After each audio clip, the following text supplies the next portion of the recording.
ओम नमः शिवाय। भारत माता ಶಿವಶಕ್ತಿ ಅವತಾರ್ ಸತ್ಯ ಗೀತಾ ಮುರಳಿ ಓಂ. ಪಿತಾಶ್ರೀ ಶಿವ ತಂದೆಯ ನೆನಪಿದೆಯೇ? ಮುರಳಿಯ ದಿನಾಂಕ 7/4/2026 ಬೆಳಗಿನ ತರಗತಿ. Revise course 5/11/1968. ಓಂ ನಮಃ ಶಿವಾಯ. ನನ್ನ ರಾಜಯೋಗಿ ಮಕ್ಕಳೇ, ಮಕ್ಕಳಿಗೆ ಪುರುಷಾರ್ಥ ಮಾಡಿಸುವುದು ತಂದೆಯ ಕರ್ತವ್ಯವಾಗಿದೆ. ಲೌಕಿಕ ತಂದೆಯಂತೂ ಮಕ್ಕಳ ಸೇವೆ ಮಾಡಿ ನಂತರ ಸೇವೆಯನ್ನು ತೆಗೆದುಕೊಳ್ಳುತ್ತಾರೆ. ಈ ತಂದೆ ಹೇಳುತ್ತಾರೆ, ನಾನು ಬರುವುದೇ ನಿಮಗಾಗಿ. ನಾಟಕದ ಅನುಸಾರ ನೀವು ಮಕ್ಕಳಿಗೆ ಗೊತ್ತಿದೆ, ತಂದೆ ನಮಗೆ 21 ಜನ್ಮಗಳ ಆಸ್ತಿಯನ್ನು ಕೊಡುತ್ತಿದ್ದಾರೆ. ಅವರನ್ನು ಅವಶ್ಯವಾಗಿ ನೆನಪು ಮಾಡಬೇಕು, ಆಗ ಪಾಪಗಳು ನಾಶವಾಗುತ್ತವೆ. ಓಂ ನಮಃ ಶಿವಾಯ. ಈಗ ಆತ್ಮಿಕ ಯಾತ್ರೆಯನ್ನು ನೀವು ಮಕ್ಕಳು ಚೆನ್ನಾಗಿ ಅರ್ಥ ಮಾಡಿಕೊಂಡಿದ್ದೀರಿ. ಇದು ಯಾವುದೇ ಹಠಯೋಗದ ಯಾತ್ರೆಯಲ್ಲ, ಇದು ನೆನಪಾಗಿದೆ. ನೆನಪಿಗಾಗಿ ಯಾವುದೇ ಕಷ್ಟದ ಮಾತಿಲ್ಲ. ತಂದೆಯನ್ನು ನೆನಪು ಮಾಡುವುದರಲ್ಲಿ ಯಾವುದೇ ಕಷ್ಟದ ಮಾತಿಲ್ಲ. ಇದು ಕ್ಲಾಸ್ ಆಗಿದೆ, ಆದ್ದರಿಂದ ಕೇವಲ ನಿಯಮದಂತೆ ಕುಳಿತುಕೊಳ್ಳಬೇಕಾಗುತ್ತದೆ. ನೀವಂತೂ ಮಕ್ಕಳಾಗಿದ್ದೀರಿ, ಮಕ್ಕಳ ಪಾಲನೆಯಾಗುತ್ತಿದೆ. ಯಾವ ಪಾಲನೆ? ಅವಿನಾಶಿ ಜ್ಞಾನ ರತ್ನಗಳ ಖಜಾನೆ ಸಿಗುತ್ತಿದೆ. ತಂದೆಯನ್ನು ನೆನಪು ಮಾಡುವುದರಲ್ಲಿ ಯಾವುದೇ ಕಷ್ಟವಿಲ್ಲ. ಕೇವಲ ಮಾಯೆಯು ಬುದ್ಧಿಯ ಯೋಗವನ್ನು ಕತ್ತರಿಸುತ್ತದೆ. ಬಾಕಿ ನೀವು ಹೇಗಾದರೂ ಕುಳಿತುಕೊಳ್ಳಿ, ಅದಕ್ಕೂ ನೆನಪಿನ ಕನೆಕ್ಷನ್ಗೂ ಯಾವುದೇ ಸಂಬಂಧವಿಲ್ಲ. ಬಹಳಷ್ಟು ಮಕ್ಕಳು ಹಠಯೋಗದಿಂದ 3-4 ಗಂಟೆ ಕುಳಿತುಕೊಳ್ಳುತ್ತಾರೆ. ಕೆಲವರು ಇಡೀ ರಾತ್ರಿಯೂ ಕುಳಿತು ಬಿಡುತ್ತಾರೆ. ಮೊದಲು ನಿಮ್ಮದು ಬಟ್ಟಿ ಇತ್ತು, ಆ ಮಾತೆ ಬೇರೆಯಾಗಿತ್ತು. ಅಲ್ಲಿ ನಿಮಗೇನು ವ್ಯವಹಾರ ಉದ್ಯೋಗ ಇರಲಿಲ್ಲ, ಆದ್ದರಿಂದ ಇದನ್ನು ಕಲಿಸಲಾಗುತ್ತಿತ್ತು. ಈಗ ತಂದೆ ಹೇಳುತ್ತಾರೆ, ನೀವು ಗೃಹಸ್ಥ ವ್ಯವಹಾರದಲ್ಲಿರಿ, ವ್ಯವಹಾರ ಉದ್ಯೋಗ ಇತ್ಯಾದಿಗಳನ್ನು ಸಹ ಮಾಡಿರಿ. ಯಾವುದೇ ಕೆಲಸ ಕಾರ್ಯ ಮಾಡುತ್ತಾ ತಂದೆಯನ್ನು ನೆನಪು ಮಾಡಬೇಕು. ಈಗಲೇ ನೀವು ನಿರಂತರವಾಗಿ ನೆನಪು ಮಾಡಬಹುದು ಎಂದೇನಿಲ್ಲ. ಹೀಗೆ ಸಮಯ ಹಿಡಿಯುತ್ತದೆ. ಈಗಲೇ ನಿರಂತರ ನೆನಪು ನಿಂತು ಬಿಟ್ಟರೆ ಕರ್ಮಾತೀತ ಸ್ಥಿತಿಯಾಗುತ್ತದೆ. ತಂದೆ ತಿಳಿಸುತ್ತಾರೆ, ಮಕ್ಕಳೇ, ನಾಟಕದ ಪ್ಲಾನ್ ಅನುಸಾರವಾಗಿ ಬಾಕಿ ಈಗ ಸ್ವಲ್ಪ ಸಮಯವಿದೆ. ಸಂಪೂರ್ಣ ಲೆಕ್ಕಾಚಾರವು ಬುದ್ಧಿಯಲ್ಲಿರುತ್ತದೆ. ಅವರು ಹೇಳುತ್ತಾರೆ, ಕ್ರಿಸ್ತನಿಗಿಂತ 3000 ವರ್ಷಗಳ ಮೊದಲು ಕೇವಲ ಭಾರತವೇ ಇತ್ತು. ಅದನ್ನು ಸ್ವರ್ಗವೆಂದು ಕರೆಯಲಾಗುತ್ತಿತ್ತು. ಈಗ ಅವರ 2000 ವರ್ಷಗಳು ಪೂರ್ಣವಾಗುತ್ತವೆ. ಆಗ 5000 ವರ್ಷಗಳ ಲೆಕ್ಕಾಚಾರವಾಗುತ್ತದೆ. ನೋಡಿದರೆ ನಿಮ್ಮ ಸಂಪೂರ್ಣ ಹೆಸರು ವಿದೇಶದಿಂದಲೇ ಹೊರಬರುತ್ತದೆ, ಏಕೆಂದರೆ ಅವರ ಬುದ್ಧಿ ಭಾರತವಾಸಿಗಳಿಗಿಂತಲೂ ತೀಕ್ಷ್ಣವಾಗಿದೆ. ಭಾರತದಲ್ಲಿ ಶಾಂತಿಯನ್ನು ಸಹ ಅವರೇ ಕೇಳುತ್ತಾರೆ. ಭಾರತವಾಸಿಗಳೇ ಲಕ್ಷಾಂತರ ವರ್ಷಗಳೆಂದು ಹೇಳಿ ಮತ್ತೆ ಸರ್ವವ್ಯಾಪಿಯ ಜ್ಞಾನವನ್ನು ಕೊಟ್ಟು ಎಲ್ಲರ ಬುದ್ಧಿಯನ್ನು ಕೆಡಿಸಿದ್ದಾರೆ ಎನ್ನುತ್ತಾರೆ. ತಮೋಪ್ರಧಾನರಾಗಿದ್ದಾರೆ. ಅವರಷ್ಟು ತಮೋಪ್ರಧಾನರಾಗಿಲ್ಲ, ಅಂದ್ರೆ ವಿದೇಶಿಯರು ಅಷ್ಟು ತಮೋಪ್ರಧಾನರಾಗಿಲ್ಲ. ಅವರ ಬುದ್ಧಿ ಬಹಳ ತೀಕ್ಷ್ಣವಾಗಿದೆ. ಭಾರತವಾಸಿಗಳಿಗಿಂತ ಅವರು ಬೇಗನೆ ಅರ್ಥ ಮಾಡಿಕೊಳ್ಳುತ್ತಾರೆ. ಅವರ ಪ್ರಚಾರದ ಧ್ವನಿ ಯಾವಾಗ ಹೊರಬರುತ್ತದೆಯೋ ಆಗ ಭಾರತವಾಸಿಗಳು ಎಚ್ಚರಗೊಳ್ಳುತ್ತಾರೆ. ಏಕೆಂದರೆ ಭಾರತವಾಸಿಗಳು ಸಂಪೂರ್ಣವಾಗಿ ಘೋರ ನಿದ್ದೆಯಲ್ಲಿ ಮಲಗಿದ್ದಾರೆ. ಅವರು ಸ್ವಲ್ಪ ಮಲಗಿದ್ದಾರೆ. ಧ್ವನಿ ಅವರದ್ದು ಚೆನ್ನಾಗಿ ಹೊರಬರುತ್ತದೆ.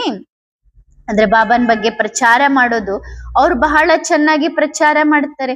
ವಿದೇಶದಿಂದ ಬಂದಿದ್ದರೂ ನಮಗೆ ಯಾರಾದರೂ ತಿಳಿಸಿ ಶಾಂತಿ ಹೇಗೆ ಸಿಗಬಹುದು ಎಂದು.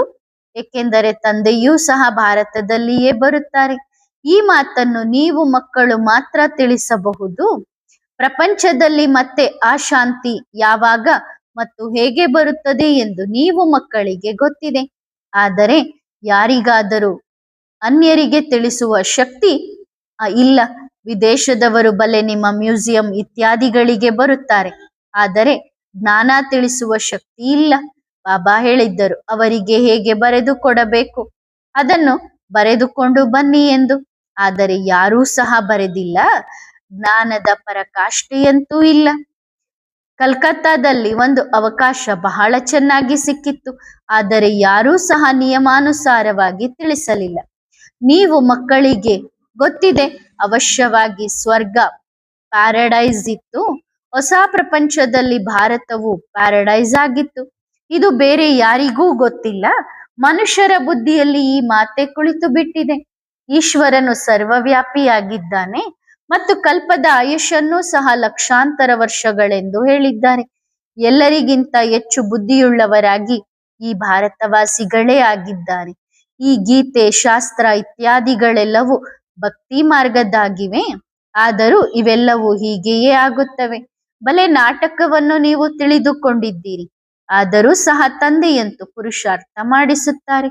ನೀವು ಮಕ್ಕಳಿಗೆ ಗೊತ್ತಿದೆ, ವಿನಾಶ ಅಂತೂ ಅವಶ್ಯವಾಗಿ ಆಗಲೇಬೇಕಿದೆ. ತಂದೆ ಬಂದಿರುವುದೇ ಹೊಸ ಪ್ರಪಂಚದ ಸ್ಥಾಪನೆ ಮಾಡಲು. ಹಾಗಾದರೆ ಇದು ಖುಷಿಯ ಮಾತಾಗಿದೆ ಅಲ್ಲವೇ?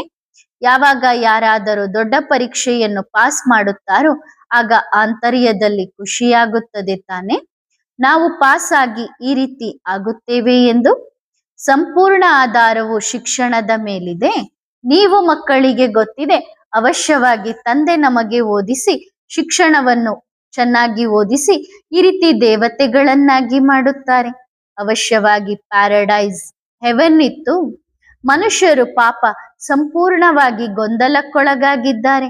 ಬೇಹದ್ದಿನ ತಂದೆಯ ಬಳಿ ಯಾವ ಜ್ಞಾನವಿದೆಯೋ ಅದನ್ನು ನೀವು ಮಕ್ಕಳಿಗೆ ಕೊಡುತ್ತಿದ್ದಾರೆ. ತಂದೆಯ ಮಹಿಮೆಯನ್ನೂ ಸಹ ನೀವು ಮಾಡುತ್ತೀರಿ ತಾನೆ.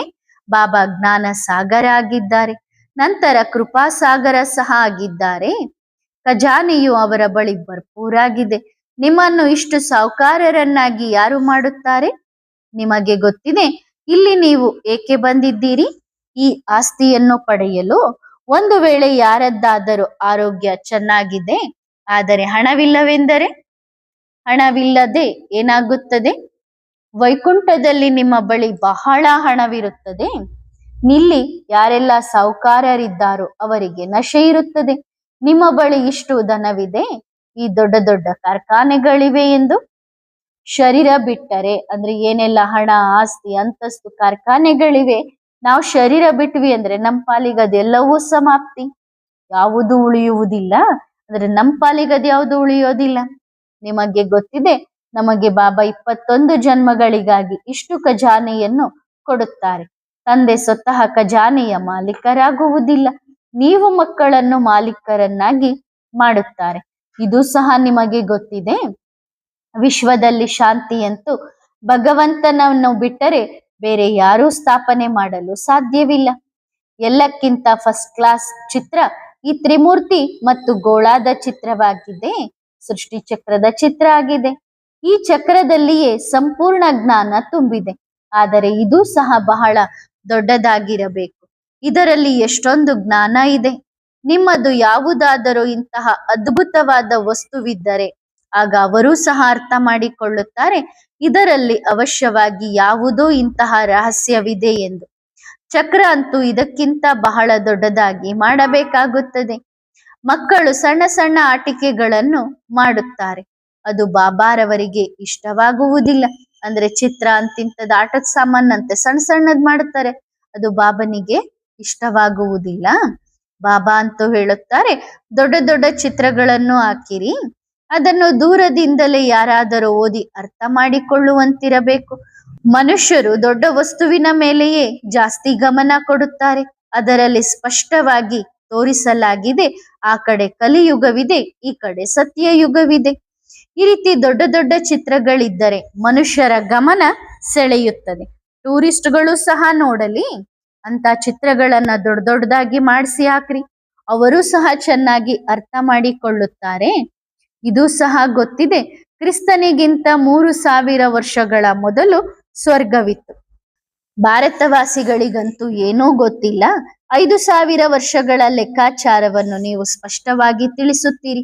ಹಾಗಾದರೆ ಇದನ್ನು ಇಷ್ಟು ದೊಡ್ಡದಾಗಿ ಮಾಡಬೇಕು, ಅದನ್ನು ಯಾರಾದರೂ ದೂರದಿಂದ ನೋಡುವಂತಿರಬೇಕು ಮತ್ತು ಶಬ್ದಗಳನ್ನು ಓದಬೇಕು ಮತ್ತು ಅರ್ಥ ಮಾಡಿಕೊಳ್ಳಬೇಕು.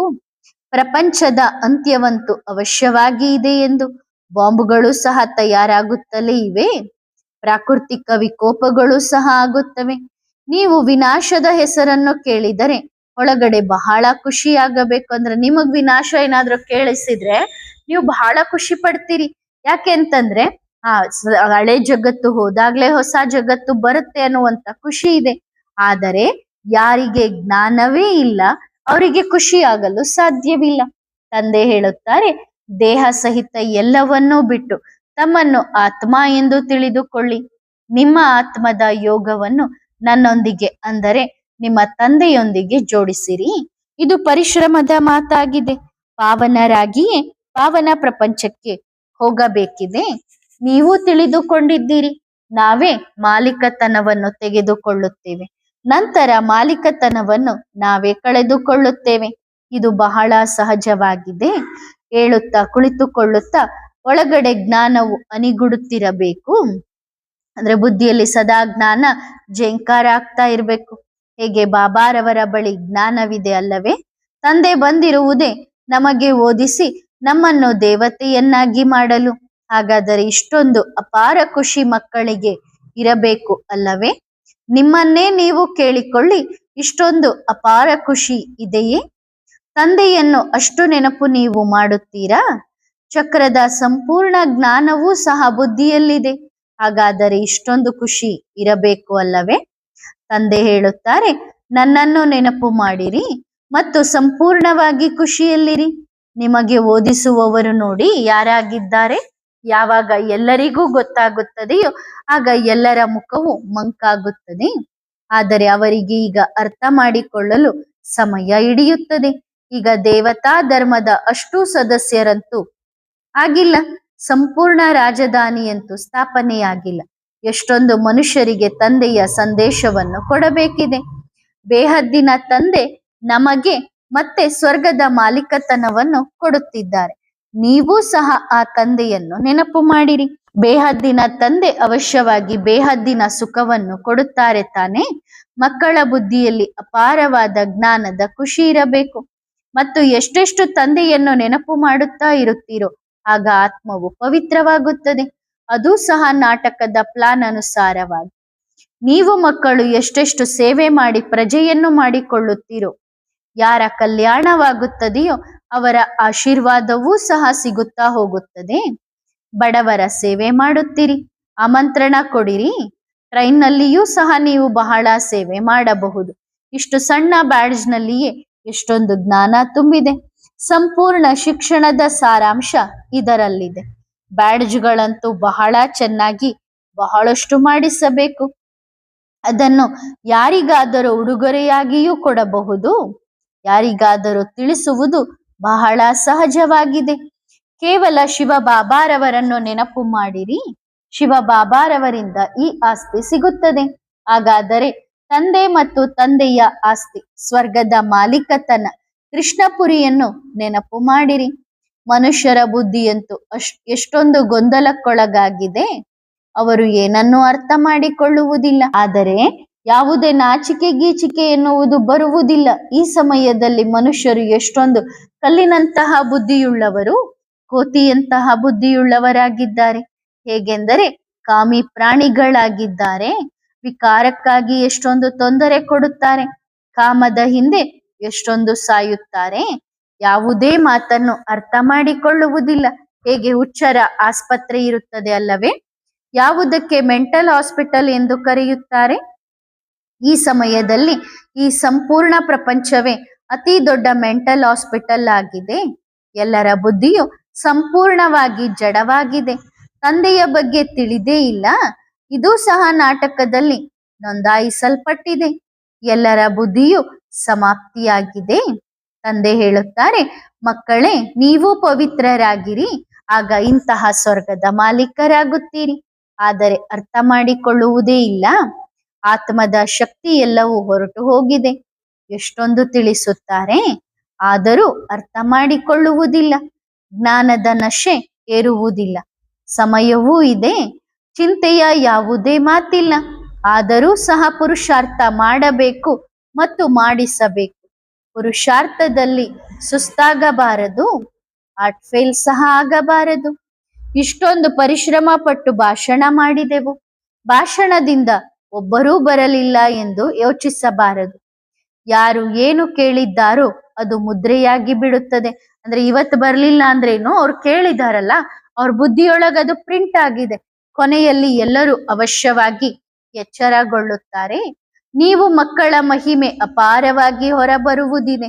ಆದರೆ ಚಟುವಟಿಕೆ ನೋಡಿದರೆ ಹೇಗೆಂದರೆ ಸಂಪೂರ್ಣವಾಗಿ ತಿಳುವಳಿಕೆ ಇಲ್ಲದವರಂತಿದೆ. ಯಾವುದೇ ಗೌರವ ಇಲ್ಲ, ಸಂಪೂರ್ಣ ಗುರುತೇ ಇಲ್ಲ. ಬುದ್ಧಿಯು ಹೊರಗಡೆ ಅಲೆಯುತ್ತಿರುತ್ತದೆ. ತಂದೆಯನ್ನು ನೆನಪು ಮಾಡಿದರೆ ಸಹಾಯವು ಸಿಗುತ್ತದೆ. ತಂದೆಯನ್ನು ನೆನಪು ಮಾಡುವುದಿಲ್ಲವೆಂದರೆ ಅವರು ಪತಿತರಾಗಿದ್ದಾರೆ, ನೀವು ಪಾವನರಾಗುತ್ತೀರಿ. ವ್ಯತ್ಯಾಸ ನೋಡಿ ಎಷ್ಟಿದೆ. ತಂದೆಯನ್ನು ಸ್ವತಃ ನೆನಪು ಮಾಡುವುದಿಲ್ಲ. ಅವರ ಬುದ್ಧಿಯು ಅವಶ್ಯವಾಗಿ ಎಲ್ಲೆಲ್ಲೋ ಅಲಿಯುತ್ತಿರಬಹುದು. ಹಾಗಾದರೆ ಅಂತಹವರೊಂದಿಗೆ ಅಂಗದೊಂದಿಗೆ ಅಂಗ ಸೇರಿಸಬಾರದಂದ್ರೆ ಅಂತವರ ಜೊತೆಗೆ ನಮ್ಮ ಬಾಡಿ ಟಚ್ ಕೂಡ ಆಗಬಾರದು. ಏಕೆಂದರೆ ನೆನಪಿನಲ್ಲಿ ಇಲ್ಲದ ಕಾರಣ ಅವರು ವಾತಾವರಣವನ್ನು ಹಾಳು ಮಾಡುತ್ತಾರೆ. ಅಂತವರ ಜೊತೆಗೆ ಸೇರಿದಾಗ ನಮ್ಮ ಬುದ್ಧಿಯೂ ಹಾಳಾಗುತ್ತದೆ. ಪವಿತ್ರರು ಮತ್ತು ಅಪವಿತ್ರರು ಒಟ್ಟಿಗೆ ಇರಲು ಸಾಧ್ಯವಿಲ್ಲ. ಆದ್ದರಿಂದ ತಂದೆ ಹಳೆಯ ಸೃಷ್ಟಿಯನ್ನು ಸಮಾಪ್ತಿ ಮಾಡುತ್ತಾರೆ. ದಿನ ಪ್ರತಿದಿನ ನಿಯಮಗಳು ಸಹ ಕಠಿಣವಾಗುತ್ತಾ ಹೋಗುತ್ತವೆ. ತಂದೆಯನ್ನು ನೆನಪು ಮಾಡುವುದಿಲ್ಲವೆಂದರೆ ಲಾಭದ ಬದಲಾಗಿ ಇನ್ನಷ್ಟು ನಷ್ಟವಾಗುತ್ತದೆ. ಪವಿತ್ರತೆಯ ಸಂಪೂರ್ಣ ಆಧಾರವು ನೆನಪಿನ ಮೇಲಿದೆ. ಒಂದೇ ಜಾಗದಲ್ಲಿ ಕುಳಿತುಕೊಳ್ಳುವ ಮಾತಿಲ್ಲ. ಇಲ್ಲಿ ಒಟ್ಟಿಗೆ ಕುಳಿತುಕೊಳ್ಳುವುದಕ್ಕಿಂತ ಬೇರೆ ಬೇರೆ ಬೆಟ್ಟಗಳ ಮೇಲೆ ಹೋಗಿ ಕುಳಿತುಕೊಳ್ಳುವುದು ಒಳ್ಳೆಯದು. ಯಾರು ನೆನಪು ಮಾಡುವುದಿಲ್ಲವೋ ಅವರು ಪತಿತರಾಗಿದ್ದಾರೆ. ಅಂತವರ ಸಂಘವನ್ನೇ ಬಿಡಬೇಕು. ನಡವಳಿಕೆಯಿಂದ ಎಲ್ಲವೂ ಗೊತ್ತಾಗುತ್ತದೆ. ನೆನಪಿಲ್ಲದೆ ಪಾವನರಂತೂ ಆಗಲು ಸಾಧ್ಯವಿಲ್ಲ. ಪ್ರತಿಯೊಬ್ಬರ ಮೇಲೂ ಜನ್ಮ ಜನ್ಮಾಂತರದ ಪಾಪಗಳ ಹೊರೆ ಬಹಳಷ್ಟಿದೆ. ಅದು ನೆನಪಿನ ಯಾತ್ರೆ ಇಲ್ಲದೆ ಹೇಗೆ ಹೊರ ಹೋಗುತ್ತದೆ? ಹಾಗಾದರೆ ಅವರು ಪತಿತರಾಗಿದ್ದಾರೆ. ತಂದೆ ಹೇಳುತ್ತಾರೆ, ನಾನು ನೀವು ಮಕ್ಕಳಿಗಾಗಿ ಸಂಪೂರ್ಣ ಪ್ರಪಂಚವನ್ನು ಸಮಾಪ್ತಿ ಮಾಡುತ್ತೇನೆ. ಅಂತವರ ಸಂಘವನ್ನು ಸಹ ಬಿಡಬೇಕು. ಆದರೆ ಯಾರೊಂದಿಗೆ ಸಂಘ ಮಾಡಬೇಕು ಎಂಬ ಅಷ್ಟು ಬುದ್ಧಿಯು ಮಕ್ಕಳಲ್ಲಿ ಇಲ್ಲ. ನಿಮ್ಮ ಪ್ರೀತಿಯು ಪಾವನರೊಂದಿಗೆ ಪಾವನರದ್ದಾಗಿರಬೇಕು. ಈ ಬುದ್ಧಿಯೂ ಇರಬೇಕು ಅಲ್ಲವೇ? ಮಧುರ ತಂದೆ ಮತ್ತು ಮಧುರ ರಾಜಧಾನಿಯೊಂದಿಗೆ ಯೋಗವಿರಲಿ ಮತ್ತು ಬೇರೆ ಯಾರ ನೆನಪು ಬರಬಾರದು. ಇಷ್ಟೆಲ್ಲ ತ್ಯಾಗ ಮಾಡುವುದು ಯಾವುದೇ ಸೋದರತ್ತೆ ಮನೆಯ ಸುಲಭದ ಮಾತಲ್ಲ. ತಂದೆಗೆ ಮಕ್ಕಳ ಮೇಲೆ ಅಪಾರ ಪ್ರೀತಿ ಇದೆ. ಮಕ್ಕಳೇ, ಪಾವನರಾಗಿರಿ, ಆಗ ನೀವು ಪಾವನ ಪ್ರಪಂಚದ ಮಾಲೀಕರಾಗುತ್ತೀರಿ. ನಾವು ನಿಮಗಾಗಿ ಪಾವನ ಪ್ರಪಂಚವನ್ನು ಸ್ಥಾಪನೆ ಮಾಡುತ್ತಿದ್ದೇವೆ. ಈ ಪತಿತ ಪ್ರಪಂಚವನ್ನು ಸಂಪೂರ್ಣವಾಗಿ ಪರಿವರ್ತನೆ ಮಾಡುತ್ತೇವೆ. ಈ ಪತಿತ ಪ್ರಪಂಚದಲ್ಲಿ ನಿಮಗೆ ಪ್ರತಿಯೊಂದು ವಸ್ತುವು ದುಃಖವನ್ನೇ ಕೊಡುತ್ತದೆ. ಆಯುಷ್ಯು ಸಹ ಕಡಿಮೆಯಾಗುತ್ತಾ ಹೋಗುತ್ತದೆ. ಇದಕ್ಕೆ ಹೇಳಲಾಗುತ್ತದೆ, ವರ್ತ್ ನಾಟ್ ಎ ಪೆನಿ. ಒಂದು ಕವಡೆ ಪೈಸೆಗೂ ಸಮಾನವಿಲ್ಲ. ಕವಡೆ ಮತ್ತು ವಜ್ರದಲ್ಲಿ ವ್ಯತ್ಯಾಸವಂತೂ ಇರುತ್ತದೆ ತಾನೆ? ಹಾಗಾದರೆ ನೀವು ಮಕ್ಕಳಿಗೆ ಎಷ್ಟೊಂದು ಖುಷಿ ಇರಬೇಕು. ಗಾಯನವೂ ಮಾಡಲಾಗುತ್ತದೆ. ಸತ್ಯವಿದ್ದರೆ ಕುಳಿತು ನೃತ್ಯ ಮಾಡು ಎಂದು. ಅಂದರೆ ಸಚ್ ತೋ ಬಿಟೋ ನಾಚ್. ಸತ್ಯ ಯಾವತ್ತಿದ್ರೂ ನೃತ್ಯ ಮಾಡುತ್ತದೆ. ನೀವು ಸತ್ಯ ಯುಗದಲ್ಲಿ ಖುಷಿಯಲ್ಲಿ ಡ್ಯಾನ್ಸ್ ಮಾಡುತ್ತೀರಿ. ಇಲ್ಲಿನ ಯಾವುದೇ ವಸ್ತುವಿನೊಂದಿಗೆ ಮನಸ್ಸನ್ನು ಜೋಡಿಸಬಾರದು.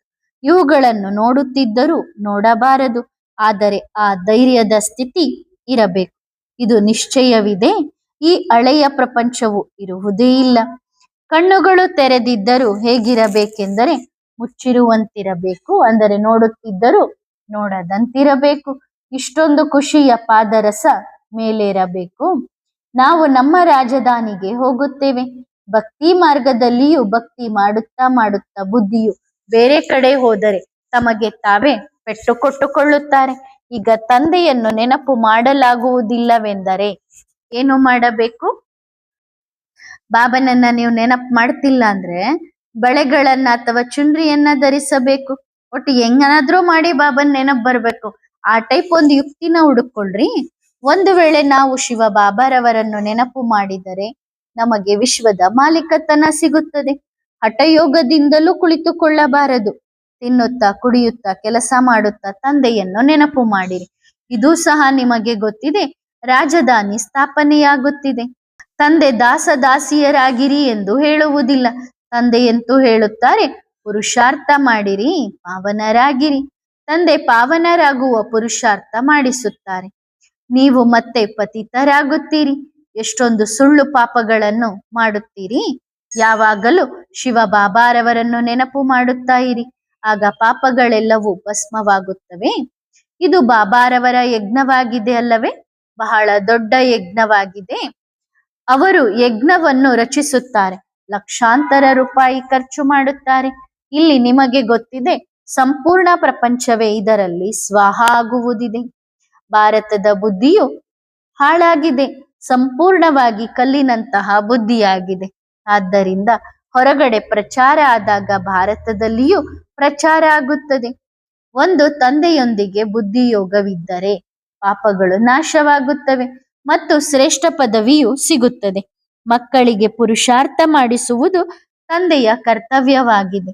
ಲೌಕಿಕ ತಂದೆಯಂತೂ ಮಕ್ಕಳ ಸೇವೆ ಮಾಡಿ ನಂತರ ಸೇವೆಯನ್ನು ತೆಗೆದುಕೊಳ್ಳುತ್ತಾರೆ. ಈ ತಂದೆ ಹೇಳುತ್ತಾರೆ, ನೀವು ಸುಖಿಯಾಗಿದ್ದೀರಿ ಅಲ್ಲವೇ? ನಾನು ಸುಖಿಯಾಗಬೇಕಾಗಿಲ್ಲ, ನಾನು ಬರುವುದೇ ನಿಮಗಾಗಿ. ನಾಟಕದ ಅನುಸಾರ ನೀವು ಮಕ್ಕಳಿಗೆ ಗೊತ್ತಿದೆ, ನಮಗೆ 21 ಜನ್ಮಗಳ ಆಸ್ತಿಯನ್ನು ತಂದೆ ಕೊಡುತ್ತಾರೆ. ಅವರನ್ನು ಅವಶ್ಯವಾಗಿ ನೆನಪು ಮಾಡಬೇಕು, ಆಗ ಪಾಪಗಳು ನಾಶವಾಗುತ್ತವೆ. ಬಾಕಿ ನೀರಿನಿಂದ ಪಾಪಗಳೇನು ನಾಶವಾಗುವುದಿಲ್ಲ. ನೀರಂತೂ ಎಲ್ಲೆಡೆಯೂ ಇದೆ, ವಿದೇಶದಲ್ಲಿಯೂ ನದಿಗಳಿವೆ. ಹಾಗಾದರೆ ಇಲ್ಲಿನ ನದಿಗಳು ಮಾತ್ರ ಪಾವನರನ್ನಾಗಿ ಮಾಡುವಂತದ್ದಾಗಿವೆಯೇ? ವಿದೇಶದ ನದಿಗಳು ಪಾವನವನ್ನಾಗಿ ಮಾಡುವಂತದ್ದಾಗಿಲ್ಲವೇ? ಅಂದ್ರೆ ಭಾರತದ ನದಿಗಳು ಮಾತ್ರ ಪಾವನ ಮಾಡ್ತವೆ, ವಿದೇಶದಲ್ಲಿ ಹರಿಯುವಂತ ನದಿಗಳು ಪಾವನ ಮಾಡೋದಿಲ್ವಾ? ಈ ವಿಚಾರ ಮನುಷ್ಯರಲ್ಲಿ ಸ್ವಲ್ಪವೂ ಇಲ್ಲ. ತಂದೆಗೆ ಕನಿಕರ ಬರುತ್ತದೆ ಅಲ್ಲವೇ? ತಂದೆ ತಿಳಿಸುತ್ತಾರೆ, ಮಕ್ಕಳೇ ಅಜಾಗರೂಕರಾಗಬೇಡಿರಿ. ತಂದೆ ಇಷ್ಟೊಂದು ಸುಂದರರನ್ನಾಗಿ ಮಾಡುತ್ತಾರೆಂದರೆ ಪರಿಶ್ರಮ ಪಡಬೇಕು ತಾನೇ. ತಮ್ಮ ಮೇಲೆ ತಾವೇ ಕರುಣೆ ತೋರಿಸಿಕೊಳ್ಳಬೇಕು. ಒಳ್ಳೆಯದು. ಮಧುರಾತಿ ಮಧುರ ಸಿಕ್ಕಿಲ್ಲದೆ ಆತ್ಮಿಕ ಮಕ್ಕಳಿಗೆ ಆತ್ಮಿಕ ಬಾಪ್ದಾದಾರವರ ನೆನಪು, ಪ್ರೀತಿ ಮತ್ತು ಗುಡ್ ಮಾರ್ನಿಂಗ್. ಆತ್ಮಿಕ ಮಕ್ಕಳಿಗೆ ಆತ್ಮಿಕ ತಂದೆಯ ನಮಸ್ತೆ. ಆತ್ಮಿಕ ಮಕ್ಕಳು ಆತ್ಮಿಕ ತಂದೆಗೆ ಮಾಡುವ ನಮಸ್ತೆ ನಮಸ್ತೆ ನಮಸ್ತೆ. ಶುಕ್ರಿಯಾ ಬಾಬಾ, ಧನ್ಯವಾದ. ವರದಾನ: ಸ್ವಪರಿವರ್ತಕ ಭವ. ನೀವು ಬ್ರಾಹ್ಮಣ ಮಕ್ಕಳ ವಿಶೇಷ ಕರ್ತವ್ಯವಾಗಿದೆ ವಿನಾಶ ಮತ್ತು ಸ್ಥಾಪನೆಯದ್ದು. ಹಾಗಾದರೆ ಮೊದಲನೇ ಮಾತು, ತಮ್ಮನ್ನು ತಾವು ಚೆಕ್ ಮಾಡಿಕೊಳ್ಳಿ. ಸ್ವಯಂ ಪ್ರತಿ ವಿನಾಶ ಮತ್ತು ಸ್ಥಾಪನೆಯ ಕರ್ತವ್ಯದಲ್ಲಿ, ಅರ್ಥಾತ್ ಹಳೆಯ ಲೆಕ್ಕಾಚಾರ ಸ್ವಭಾವ ಸಂಸ್ಕಾರಗಳನ್ನು ಎಲ್ಲಿಯವರೆಗೆ ವಿನಾಶ ಮಾಡಿಕೊಂಡಿದ್ದೀರಿ ಮತ್ತು ಹೊಸ ಸಂಸ್ಕಾರ ಸ್ವಭಾವ ಅರ್ಥಾತ್ ತಂದೆಯ ಸಮಾನ ಸ್ವಭಾವ ಸಂಸ್ಕಾರಗಳ ಸ್ಥಾಪನೆಯನ್ನು ಎಲ್ಲಿಯವರೆಗೆ ಮಾಡಿಕೊಂಡಿದ್ದೀರಿ? ಸಂಪೂರ್ಣ ವಿನಾಶ ಮಾಡಿದ್ದೀರೋ ಅಥವಾ ಅಪೂರ್ಣವಾಗಿ ಮಾಡಿದ್ದೀರೋ? ಎಷ್ಟೆಷ್ಟು ಹಳೆಯದ್ದನ್ನು ವಿನಾಶ ಮಾಡಿದ್ದೀರೋ ಅಷ್ಟೇ ಹೊಸ ಸಂಸ್ಕಾರ ಅಥವಾ ಸ್ವಭಾವ ಧಾರಣೆಯಾಗುತ್ತದೆ. ಹಾಗಾದರೆ ಚೆಕ್ ಮಾಡಿಕೊಳ್ಳಿರಿ, ಯಾವ ವೇಗದಿಂದ ಈ ಕಾರ್ಯವನ್ನು ಮಾಡುತ್ತಿದ್ದೀರಿ. ಒಳ್ಳೆಯದು. ಓಂ ನಮಃ ಶಿವಾಯ.